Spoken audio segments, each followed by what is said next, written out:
bienvenidos y seguramente tú, al igual que yo, hemos vivido una semana diferente, ¿verdad? Una semana en la que hemos estado viendo todo lo que ha pasado en Valencia, en Castilla-La Mancha, bueno, todo lo que la DAN ha afectado, como decíamos también durante la reunión, ¿no?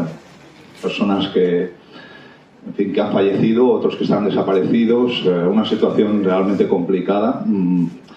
Y solamente mandar un abrazo, todo el cariño. Como Iglesia también estamos colaborando, y si quieres colaborar, en este caso económicamente, para que ellos puedan recibir ayuda también, pues te invito a que vayas a ver a Juanjo o te pongas en contacto con él, y si quieres colaborar de alguna manera con esto, pues seguro que será algo que, bueno, que por la necesidad tan grande que ahora mismo hay allí, pues... No sé, pensar estos días que es curioso, ¿no? Ver en nuestro país, que normalmente estamos bien, vivimos bien y no suelen pasar estas cosas, ¿no? Pues de alguna manera, pues ver como una población queda prácticamente asolada, ¿no? Pues es impactante, ¿verdad? Así que en la medida que tú quieras y te parezca, pues ya sabes, lo puedes hacer por otros medios, pero si quieres hacerlo a través de la Iglesia, pues puedes dirigirte a Juanjo. Y nada, muy bienvenidos todos. Espero que hayáis tenido, dentro de esto que estamos hablando, ¿no? Pues que personalmente hayáis tenido una buena semana. Y si es la primera vez que estás aquí, pues la verdad que me encantaría que al final, si te apetece, nos pudiéramos saludar. Como digo siempre, ¿no? Me encanta que puedas venir, o por lo menos mi invitación siempre es que vengas tal como tú eres, con tu vida, con tus cosas, con aquello que crees. Incluso si no eres seguidor de Jesús, si estás aquí, pues muy bienvenido. Me gustaría que te sintieras sobre todo eso, cómodo, sin presión, a gusto, y que puedas sentirte como nosotros queremos sentirnos aquí, como en casa, como en una familia, donde eres bien recibido, eres bien tratado y de alguna manera también eres cuidado y querido, ¿verdad? Y ya me han hecho un apunte por ahí, pero ¿dónde está Renata? Isbi y Renata, estáis por aquí delante, ¿verdad? Luego, pues claro, evidentemente Isbi es un tío completamente feliz, ¿no? Su esposa llegó ayer y la verdad que están ahí pues súper contentos, así que muy bienvenida. Y tenemos la oportunidad de conocerla. Entiende bien el castellano, pero todavía no lo habla bien, o sea que no os penséis que nos quiere responder, ¿vale? Es simplemente que... ¿vale? Así que nada, poco a poco pues la iremos conociendo y nada. Y... bueno, estaba pensando, no sé, ¿no? Seguramente si echáramos la vista atrás, unos días atrás, y pensáramos en el 31 de octubre, el 31 de octubre se suele celebrar la Reforma Protestante. Ahora ya hace 507 años que pasó, ¿no? O sea, desde que se inició. Y hoy me gustaría hablaros de esto, de cómo fue un poco toda la Reforma Protestante, cómo también a nosotros nos afectó, y de alguna manera también la Reforma cambió prácticamente la vida en Europa, ¿no? Antes de hablar de la Reforma, hay algo que pienso que cuando tú y yo venimos aquí, evidentemente todos tenemos un pasado. Todos tenemos unas vivencias que, no sé, hemos compartido con otras personas, quizá con tu familia, quizá con amigos, quizá con, yo qué sé, con profesores de la escuela, con el trabajo, con, no sé, con el deporte, con gente de la iglesia. Cada uno llegamos a los momentos de nuestra vida y vamos transitando, ¿no? Con algo que es súper importante. Las personas que tenemos alrededor tienen un impacto en nuestra vida. Normalmente se habla que las 5 personas con las que más te relacionas, ¿vale?, acaban marcando tu vida de alguna manera, y tú también acabas dejando un legado o una huella en la vida de los demás, ¿no? Porque al relacionarte, al convivir con otras personas, lo que ellos piensan, cuáles son sus valores, qué es lo que ellos consideran importante, de alguna manera nosotros también lo recibimos, y también tenemos la capacidad de gestionar y decidir si queremos, pues yo qué sé, ¿no? Pues que eso forme parte de nuestra vida, o simplemente somos distintos y tenemos la libertad de ser distintos, ¿no? Y gestionamos las cosas de otra manera. Al acercarnos a la Reforma, no sé si te suena a algo, la Reforma Protestante, ¿vale? Casi todo el mundo conoce la Reforma Protestante porque hubo un fraile agustino que se llamaba... ¿cómo se llamaba? Martín Lutero, ¿no? Que este señor lo que hizo fue... clavó 95 tesis en la puerta de la capilla de Wittenberg, en Alemania, ¿no? Y a partir de ahí fue como si cambiara todo. Pero la historia no es bien así, perdonadme que os diga, y además, no es que eso no pasara, pero todo tiene un cierto grado de connotación. Creo que antes de hablar de la Reforma, casi siempre habría que ir a ver la pre-reforma o los pre-reformadores. Si escogiéramos, por ejemplo, tres quizás de los más conocidos, pues hablaríamos de Pedro Baldo, de John Wycliffe y de Juan Hus. Y es muy curioso porque, digamos, es como un poco antes de llegar a ese presente que vivió Martín Lutero, ¿vale? Cuando sacó las 95 tesis, mucho antes de todo eso, hubo un montón de personas que dejaron una huella en la historia y una huella en Europa. Si habláramos de Pedro Baldo, pues la historia de este señor es súper curiosa. Unos 300 años antes de la Reforma, Pedro Baldo en realidad era un tipo que tenía mucha pasta, era un comerciante muy rico. En aquel entonces la gente normalmente solía tener un estado de pobreza bastante agudo. Normalmente la mortandad era muy elevada, especialmente en los niños. Hasta que no pasabas de los 20 y pico de años, la esperanza de vida pues no era muy alta. Cuando pasabas de los 20 y pico, sí. Entonces normalmente las personas vivían bastante más, ¿verdad? Y la gente en ese momento, pues normalmente, pues la mayoría no sabían leer, y en caso de que supieran leer, la mayoría no sabían leer en latín. Solo los clérigos o la iglesia normalmente leían latín, ¿verdad? Entonces, este hombre, Pedro Baldo, pues tenía mucho interés por conocer de la Biblia, conocer cuál era la propuesta de Dios, porque al final allí solo recibías de alguna manera lo que el sacerdote o los clérigos, la iglesia te transmitía. Y él empezó a leer la Vulgata Latina, que era, digamos, la Biblia que en aquel momento se podía leer. Por supuesto, pues Vulgata Latina es que estaba en latín. ¿Qué le pasó a este buen señor? Que no sabía leer en latín. O sea, chapurreaba algo, intentaba entender, pero no conseguía entender exactamente qué es lo que la Biblia le decía.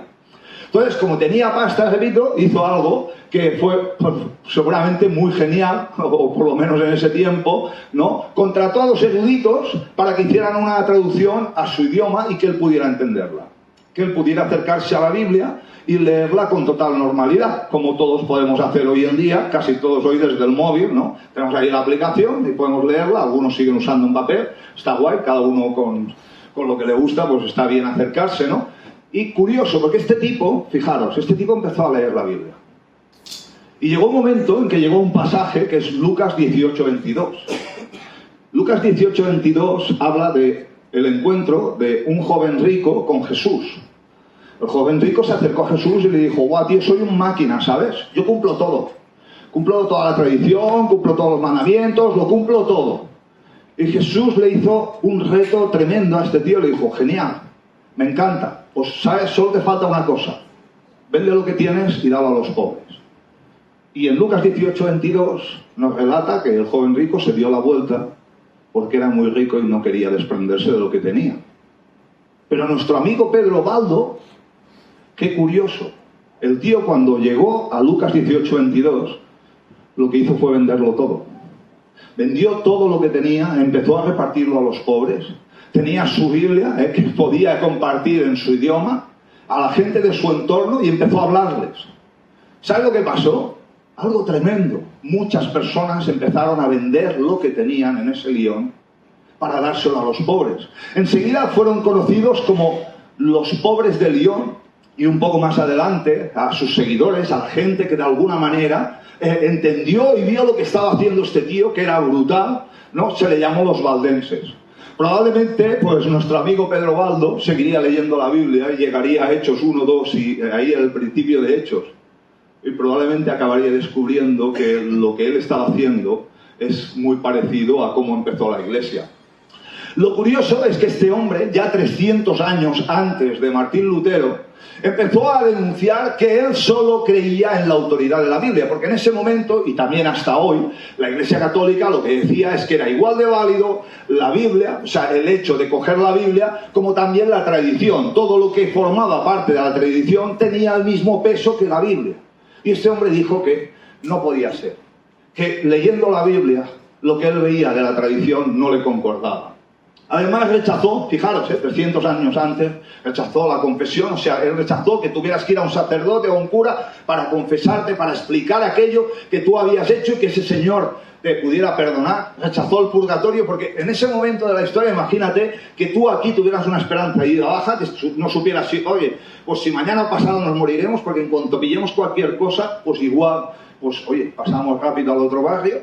¿vale? Entonces, la creencia era que cuando tú morías, ibas al purgatorio, el lugar intermedio, para poder ser santificado, para poder, digamos, de alguna manera pagar por todo aquello que habías hecho mal, ¿vale? Y luego, en función de, pues, o ir al cielo o al infierno. Claro, todo eso generaba un sentimiento de miedo, de culpa, o sea, era terrible. ¿Y cómo lo solucionó además la Iglesia? Hizo algo que es curiosísimo, las llamadas indulgencias o bulas papales. ¿Qué eran las indulgencias? Las indulgencias eran, tú imagínate que has hecho algo mal, ¿vale? Y dices, ¡buah, tío! Y de aquí, pues, por eso vas a pagar. Y vas a pagar un precio alto en cuanto mueras. Pero para no pagar ese precio, pues decimos, oye, pásate por la info al acabar, ¿vale? Déjate 500 eurillos, ¿vale? Te emitiremos un papel, ¿vale? Y con ese papel ya eso te queda perdonado. Seguramente hoy pensaríais que es una locura, ¿no? O por lo menos para nosotros lo veríamos seguramente como una locura. Pero en ese entonces era algo de uso corriente. O sea, podías simplemente pagar para que cosas que tú habías hecho luego tuvieras un castigo menos elevado. Y solo aceptó 2 sacramentos nuestro amigo Pedro, que eran el bautismo y la comunión, o lo que hemos hecho antes, lo que llamamos la Santa Cena.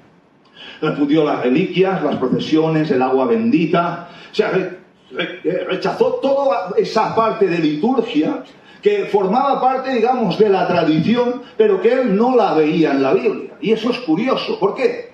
Porque el impacto de todo lo que estuvo haciendo y diciendo ese hombre, un hombre que de alguna manera impactó de una manera terrible a su sociedad en aquel momento y que fue conocido por Europa, ¿no? Pues todo esto, digamos, cuando él lo expresaba y además traía su Biblia en su propio idioma y le hablaba a la gente, esto generó un impacto en la gente. Y además, el tipo hizo algo que en ese momento, jolín, de la marinera. ¿Por qué? Porque rechazó el reclamo del Papa sobre los gobernantes. ¿Y esto qué quería decir? Que en ese momento, tanto el Estado como la Iglesia iban casi siempre de la mano. O sea, ahí mandaba casi uno como el otro. Entonces, el Papa de alguna manera siempre reclamaba que los gobernantes se sometieran a él, porque de ese paso se sometían a Dios y de alguna manera podía ejercer poder. Y nuestro amigo Pedro, todo esto, lo denunció y lo rechazó. Un poco más adelante, creo que más o menos unos 100 o 100 y pico años antes de que se iniciara la Reforma, tenemos a alguien, un personaje tremendamente importante. Él es John Wycliffe. John Wycliffe nació en Yorkshire, en Inglaterra, ¿vale? Y este tío era el principal teólogo y filósofo en Oxford. O sea, era un tío súper preparado, era rector de la parroquia en Rutherford, y pasó algo también que de alguna manera le marcó. Él también entendía, o sea, él se acercó a la Biblia, él empezó a leerla, empezó a poder conocerla, empezó a traducirla. ¿Y qué pasa? Pues que, digamos, lo que hablamos, todos estos juegos de poder llevaron a que Roma, digamos, pidió al Parlamento inglés que le ayudaran, ¿vale? Que le ayudaran económicamente, que le dieran dinero. Y este hombre de alguna manera lo rechazaba todo eso, porque él pensaba que en realidad la Iglesia no necesitaba engordar sus arcas y ser muy rica, sino que la Iglesia lo que debería estar haciendo es cuidar de la gente. Claro, digamos, a su parlamentario en el que vivía en su zona, un tal John de Gaunt, él le aconsejó que no, que cuando fuera al Parlamento dijera que no, que Inglaterra no iba a apoyar a Roma con lo que estaban pidiendo económicamente. Claro, todo esto le trajo luego unas repercusiones. Este tío fue un escritor muy prolífico, la gente lo seguía, la gente leía acerca de él, y la verdad es que causó un impacto en muchísimas personas. Fue llamado la estrella de la mañana de la Prerreforma y sus seguidores se les llamó los Lollardos. Todo esto tuvo un impacto de alguna manera también en la sociedad europea de ese momento. Y como decía, también empezó a traducir la Biblia en inglés, lo que pasa que falleció antes de poder acabarla, ¿no? Y él denunció, nuevamente, escribió contra las indulgencias. Él rechazó el tema de las indulgencias. La gente era pobre y acababa sufriendo y viéndose exprimida por la Iglesia, porque al final acababan pagando un dinero para poder ser perdonados. Rechazó también el confesionario, lo mismo que Pedro Baldo, y también rechazó la transustantación, que hoy en día también la Iglesia todo esto lo sigue manteniendo, aunque a una escala diferente, evidentemente, ¿no? Que era, digamos, que cuando tomamos de la Santa Cena, ¿no? Nosotros tomamos y entendemos que es un símbolo y ellos entendían que era como el cuerpo de Jesús se vuelve presente y como si estuvieras comiendo y bebiendo su sangre, ¿no? Y sobre todo, y esto es un detalle que dejó súper importante John Wycliffe, fue que reiteró su enseñanza sobre la fe. Él ahí dejó una huella importante al hablar de la salvación por la fe. Todo lo que hizo y escribió John Wycliffe influyó en un tipo que vivía bastante lejos de allí y que fue un poco más tardío que él, que es nuestro amigo Juan Hus. Juan Hus es un tipo que nació en Husinek, en la República Checa, ¿vale? O sea, imaginaros, de Inglaterra a la República Checa, antes hablábamos de Lyon. Igualmente, pensamos, bueno, hoy en día es muy fácil comunicarte, en ese momento no, pero imaginaros el impacto que debía tener toda esta gente para que la sociedad les conociera y quisieran saber, ¿no?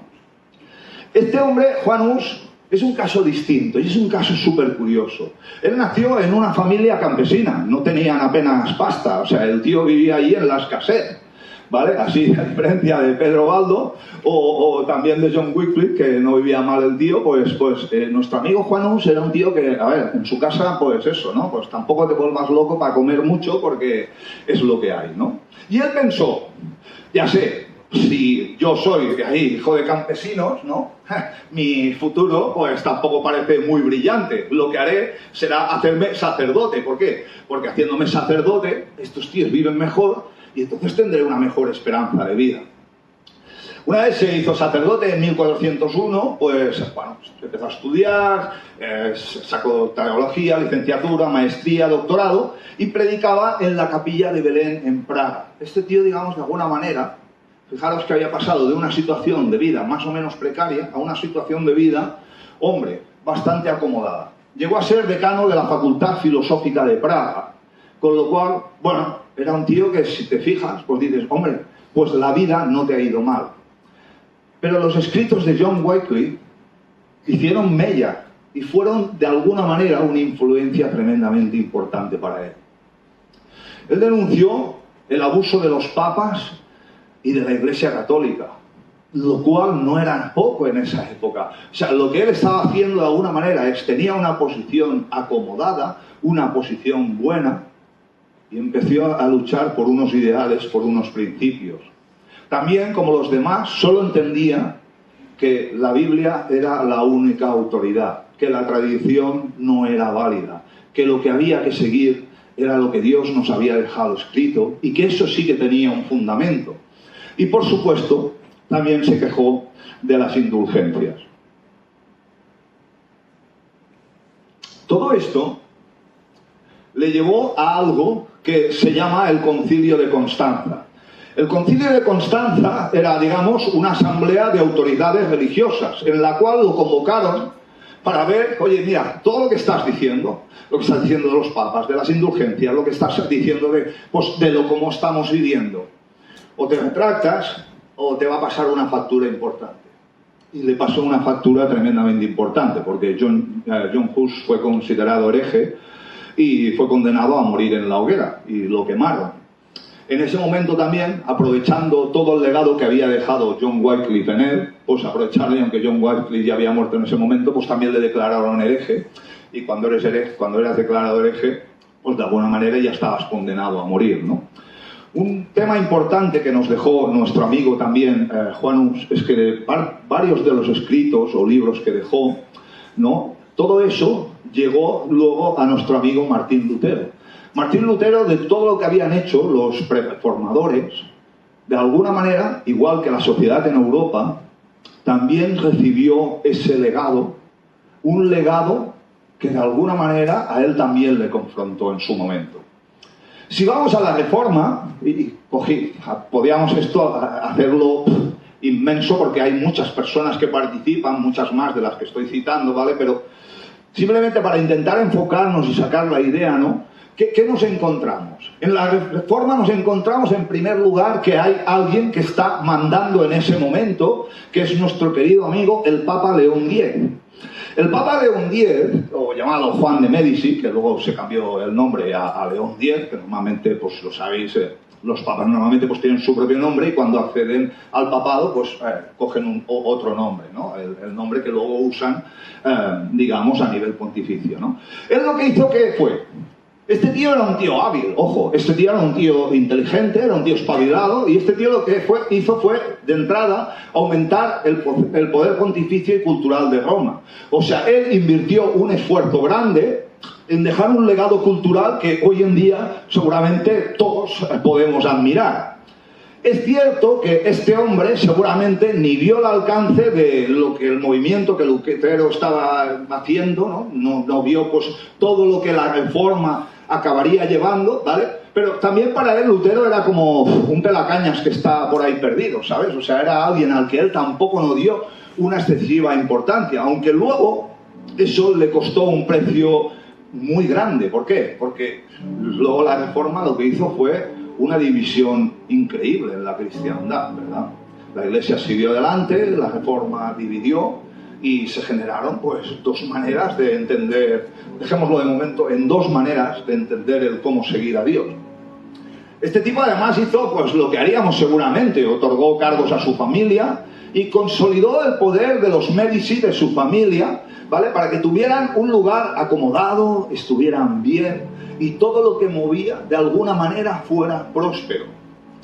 Para que os hagáis una idea, encargó a Rafael y Miguel Ángel, que seguramente todos hemos oído hablar de ellos, ¿no? Y que valoramos muchísimo todo el legado que dejaron. Le encargó trabajos en el Vaticano, en Florencia, y este hombre terminó la Basílica de San Pedro en Roma y la ampliación de la Biblioteca del Vaticano. ¿Y por qué digo todo esto? Porque él, digamos, de alguna manera, para gestionar todo esto, todo el legado que él dejó, pues en ese momento la Iglesia de alguna manera vivía enfocada en el poder. El poder era pues llegar a acuerdos importantes con Francia, invirtió gran parte del tesoro que tenía para apoyar a Carlos V de Alemania, financió todo con el uso de las indulgencias. ¿Por qué? Porque al final todos los fieles que hacían para sentirse perdonados, para no sufrir un castigo gravísimo, la mayoría de gente compraba indulgencias que él emitía, y eso era dinero que entraba directamente para financiar todos los proyectos que él tenía. Y por supuesto también en su historia y en su ver, que era en el que excomulgó a Lutero, ¿verdad? Y este hombre formaba parte de todo el entramado, de alguna manera, de poder, junto con los que lideraban cada región, pues formó parte del entramado que en ese momento se vivía en Europa. En ese momento, pues seguramente, cuando estábamos hablando de nuestro amigo Pedro, pues eran 300 años antes, ¿vale? Estaban en la Edad Media, aquí ya estaban en el Renacimiento, parecía una época más floreciente, pero igualmente las personas vivían en una escasez tremenda, ¿verdad? Y entra un personaje súper curioso, que seguramente no es muy conocido, pero que tiene muchísimo que ver en nuestra historia. Y este personaje se llama Johann Tetzel. Johann Tetzel nació en Pirna, en Sajonia, igual que Martín Lutero, serían vecinos, y estudió filosofía y teología en la Universidad de Leipzig. El tío, digamos, recibió un comisionado tremendamente importante por parte del Papa León X, que era vender las indulgencias. O sea, él lo que se dedicaba era, por ejemplo, imaginaros que él hubiera venido aquí esta mañana, pues seguramente subiría y diría: mirad, una vez que la moneda entra en el cofre, una vez que pongáis el dinero aquí, un alma del purgatorio salta al cielo. Para decirlo en otras palabras, lo que él de alguna manera promovía era: seguramente tu padre, tu madre, tu hermano, alguien de tu familia, alguien que tú quieres, tu esposa, tu hijo, alguien querido, está allí sufriendo. Está sufriendo para pagar por aquello que ha hecho mal. Está pagando un precio para poder acceder al cielo. ¿Qué es lo que vas a hacer? ¿Vas a dejar que siga sufriendo? ¿Vas a dejar que siga padeciendo? ¿O vas a pasar luego por la info y pedir el datáfono y pagar para que salte de ahí y tenga una vida mejor? ¿Tú qué vas a decidir? Evidentemente las personas en ese momento pues la creencia o lo que podían tener o saber acerca de Dios, acerca de lo que la Biblia reflejaba, era a través de estas personas como John Tetzel, personas que teóricamente eran los que acudían al auxilio de aquellos que eran los fieles. Y lo que hacía este hombre era llenar las arcas de una manera increíble. Él fue inquisidor de Polonia y el arzobispo Alberto de Magnucia le encargó, digamos, recaudar fondos para restaurar la Basílica de San Pedro, que es uno de los legados del Papa León X. Fijaros hasta dónde llegaba lo que hacía este buen amigo Johann Tetzel, ¿no? Que él ofrecía incluso por si vas a hacer algo mal, que no has hecho todavía, oye, podrías pagar por ello y ya hacerlo con tranquilidad, porque ya de entrada ya te otorgo el perdón, pero eso te va a costar un precio. Imaginaros el nivel de alguna manera de corrupción o de gestión que en ese momento vivían todas aquellas personas que de alguna manera vivían medio aterrorizados, porque aparte de la situación a veces de mucha precariedad que vivían en ese momento en su vida, la esperanza del cielo siempre estaba ensombrecida por el miedo de un purgatorio y de todo aquello que ellos habían hecho mal. Todo esto muchas veces también era un juego político, porque Johann Tetzel, digamos, como hemos leído, ¿no? Recogía para el arzobispo Magnucia, pero él lo que hacía era darle la mitad a Magnucia y la otra mitad se lo daba a Alberto de Brandeburgo. ¿Por qué? Porque él quería que Alberto de Brandeburgo pudiera asegurarse también el cargo de arzobispo y de alguna manera estar cobijado en el poder por diferentes personas, ¿verdad? Todo esto tenía un impacto brutal en la sociedad de aquel momento. Las personas, digamos, simplemente se fiaban de lo que decían. Imagínate que lo único acceso que tuvieras tú a saber de qué va la Biblia fuera, por ejemplo, lo que te pudiera decir yo. Y no más.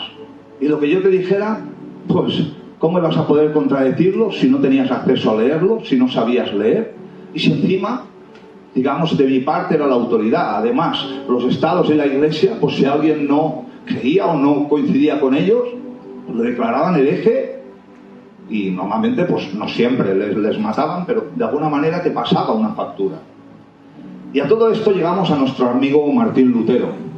Martín Lutero nació también en Sajonia, en una ciudad que se llama Eisleben, y su padre era el dueño de un negocio que iba muy bien, un negocio de refinamiento de cobre. O sea, el tipo nació en una familia que era acomodada, una familia próspera. Es verdad que sus padres eran durísimos, o sea, sus padres, la educación que le dieron a Martín era una educación muy férrea. O sea, el tío vivía siempre con un sentido de culpa, con un sentido que arrastró prácticamente la mayor parte de años de su vida. Por eso digo también muchas veces, las personas que tenemos cerca siempre crean una incidencia en nosotros. Lo que tú y yo hacemos crea una incidencia en los demás. Una repercusión para bien o para mal. Dejamos algo en la vida de los demás, y los papás de Martín Lutero lo que dejaron en su vida de alguna manera fue en muchos casos un sentimiento terrible, ¿verdad?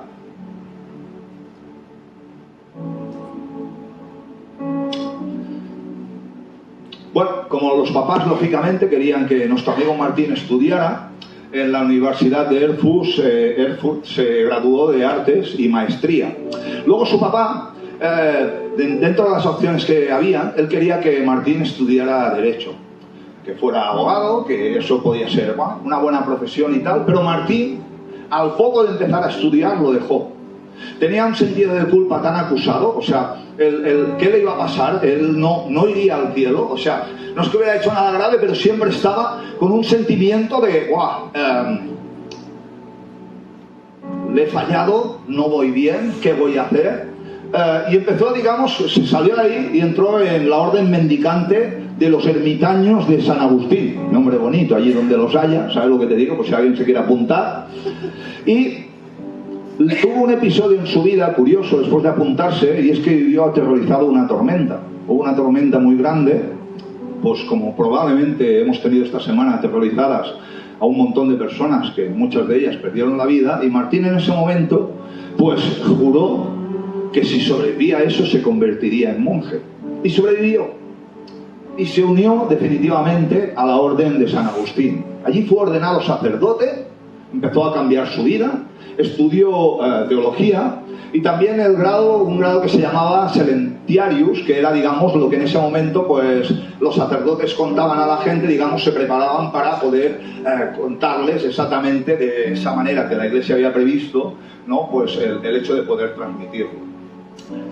En este momento nos encontramos a un Martín Lutero que no paraba de ayunar, un tío que no paraba de rezar, un tío que, digamos, vivía de lo más austero posible, cayó enfermo muchísimas veces, la gente de la hermandad estaban preocupadísimos con él, el sentido de culpa que tenía este hombre era brutal, y entonces, pues el que regía allí, pues donde él estaba, pues le animó, le cuidó, le invitó, y le enviaron a Roma en un viaje diplomático que a la hermandad le interesaba, que él pudiera, digamos, allí en Roma, exponerlo al Papa, ¿no?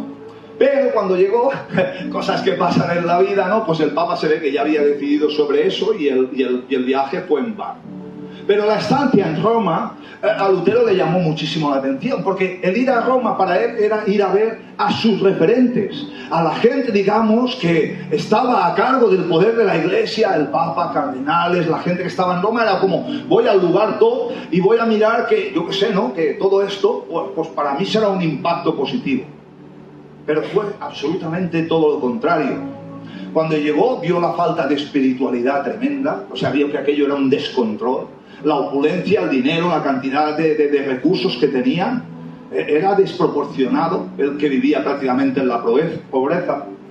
Y la decadencia moral era terrible. O sea, él lo que descubrió fue una Roma en la que todo el mundo pasaba de todo, hacía lo que les daba la gana, y luego, pues de alguna manera, pues estaban allí, pues, no sé, ¿no? Pues eran los que estaban a cargo de todo. Y los que teóricamente cuidaban de la gente. Se doctoró y dio clases de Salmos, Romanos, Gálatas, Hebreos. El tío se había preparado y le pasó algo, pues que tuvo mucho que ver nuestro amigo Johann Tetzel. ¿Por qué?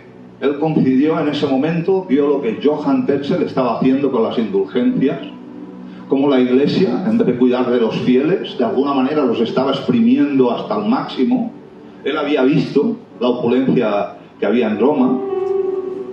Y el tío se indignó un montón. Se indignó tanto que empezó a criticar lo que hacía Johann Tetzel de manera abierta.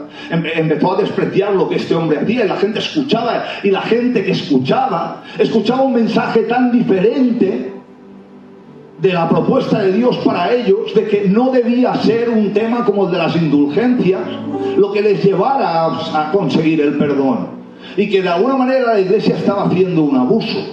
Esto empezó a correr la voz de que este tío protestaba contra esto.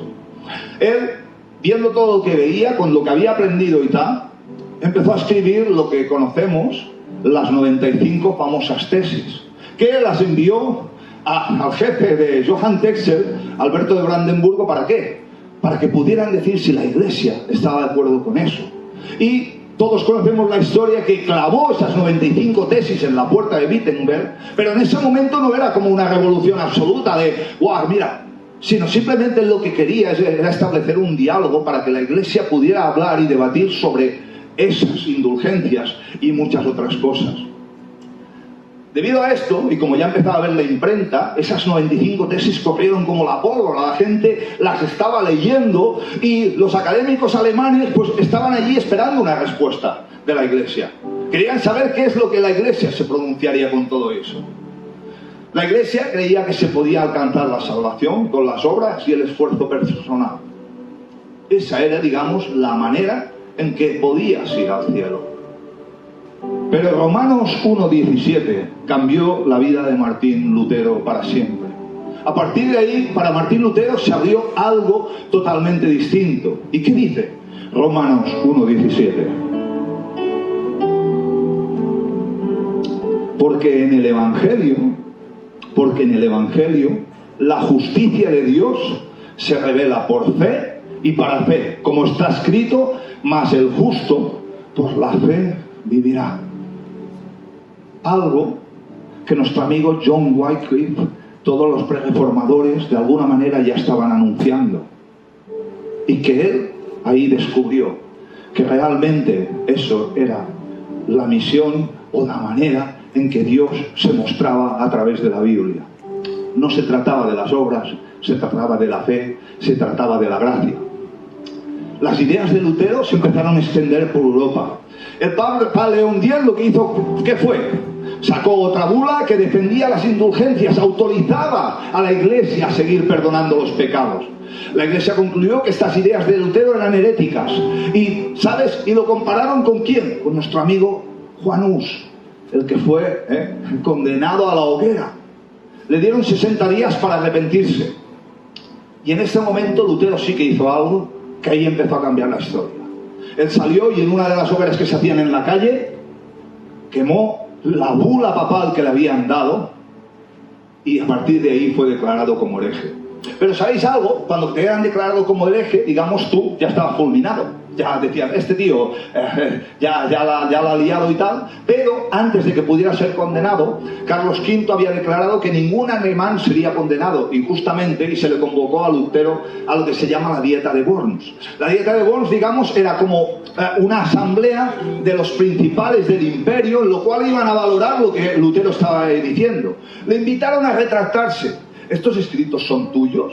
Sí, ciertamente son míos. ¿Te retractas de ellos? Y Lutero manifestó que él no podía retractarse. De alguna manera él quiso volver a Wittenberg y desapareció, y todo el mundo se quedó sorprendido. Igualmente lo que había pasado, pues, simplemente a nivel de historia, fue que los soldados de Federico III lo secuestraron y lo dejaron en el castillo de Wartburg.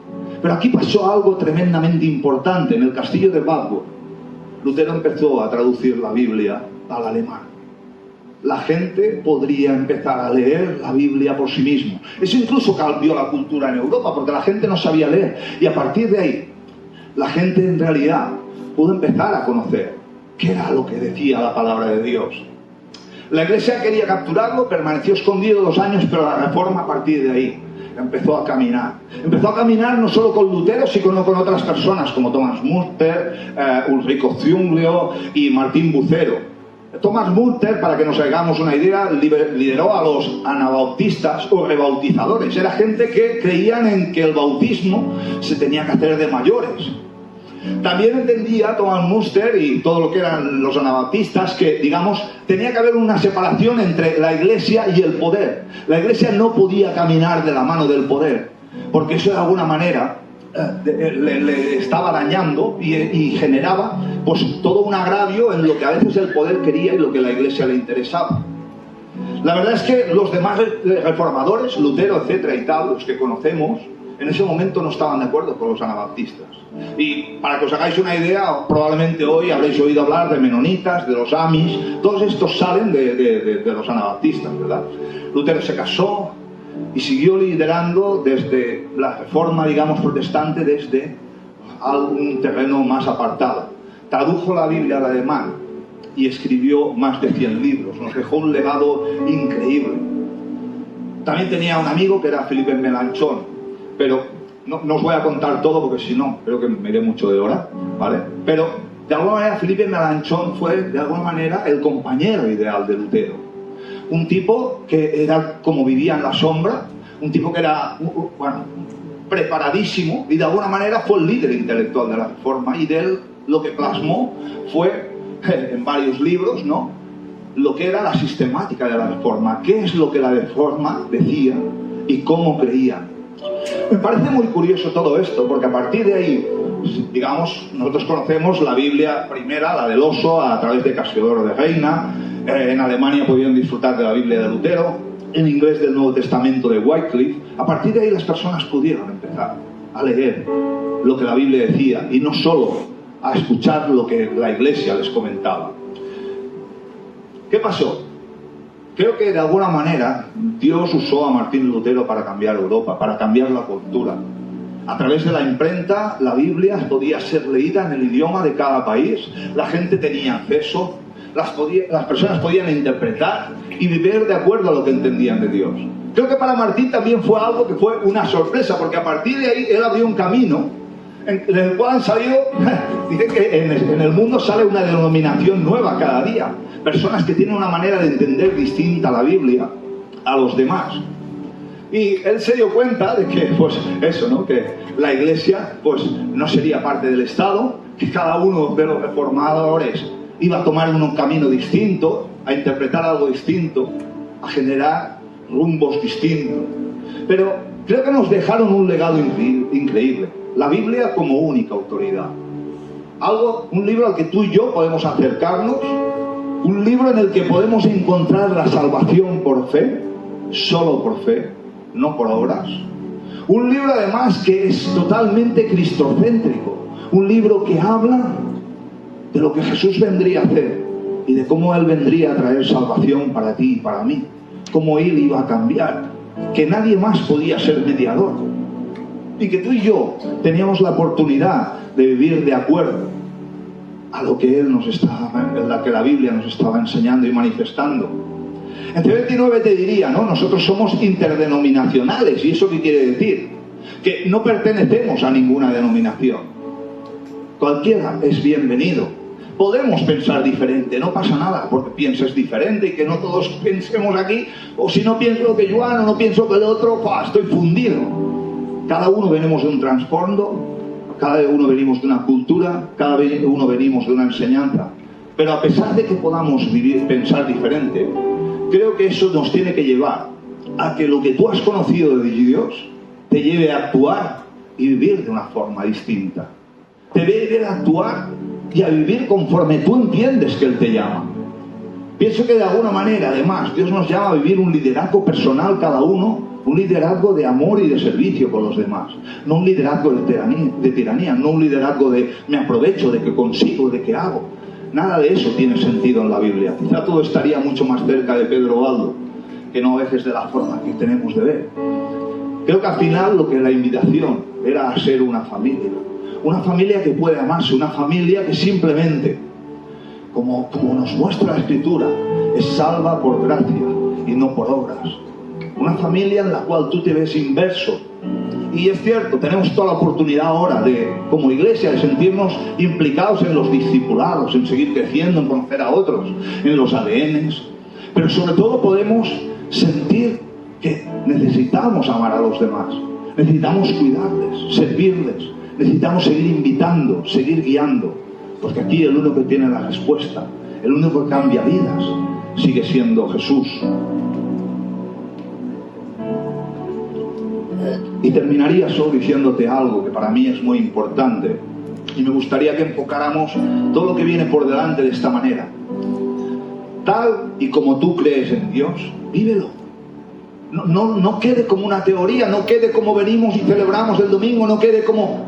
Vívelo, porque las personas que tienes cerca también van a sentir ese legado que tú vas a dejar. Exprésales quién es Jesús para ti. No hace falta que les comas del tarro, ni tienen que pensar igual que tú. Pero sí tenemos la oportunidad, como hicieron ellos, de romper barreras. No hace falta simplemente seguir lo que alguien algún día nos dijo. Podemos acercarnos a la Biblia y ver qué es lo que Dios nos está diciendo. Y sobre todo respetando y aceptando a los demás. Transmitir a todos que Jesús no tiene que haber miedo porque somos salvos por fe. Que Jesús murió por nosotros para que fuéramos libres y que pudiéramos vivir en Él. Eso te da una esperanza, eso quita la culpa, eso quita todo lo que durante tantos años, muchas veces, la Iglesia ha representado. Yo creo que la oportunidad simplemente es de volver a acercarnos a la Biblia cada vez que tengamos oportunidad, y cuanta más mejor, porque la Biblia sigue traspasando nuestro corazón. Las palabras de Dios siguen cambiando nuestra vida, siguen actuando en nosotros, no van de vacío, no quedan de vacío. Esas palabras que tocan tu corazón también hacen que influyan en tu familia, en tu entorno, en tus amigos, en aquellas personas que tienes cerca, que necesitan no solo escuchar un mensaje, sino poder ver con sus propios ojos qué es lo que tú vives, qué es lo que tú expresas, cómo Dios es de importante en tu vida y qué vas a hacer con la propuesta que Él tiene para ti. Ahí lo dejo. Ellos se arriesgaron, incluso dejaron su vida. Yo pienso que nosotros tenemos hoy la oportunidad de poder tirar adelante con una iglesia que quiere aceptar a todos, recibirlos, cuidarles, amarles y sobre todo dejar que Jesús, que a fin de cuentas es el jefe, actúe, obre y cambie en la vida, no solo tuya, sino de toda tu familia, tu entorno y de los que van a venir. Dios te bendiga y sobre todo, aprovechemos la oportunidad, porque tú, en todas las personas que tienes cerca, vas a dejar un legado. Que ese legado sea el legado de Jesús. Dios te bendiga.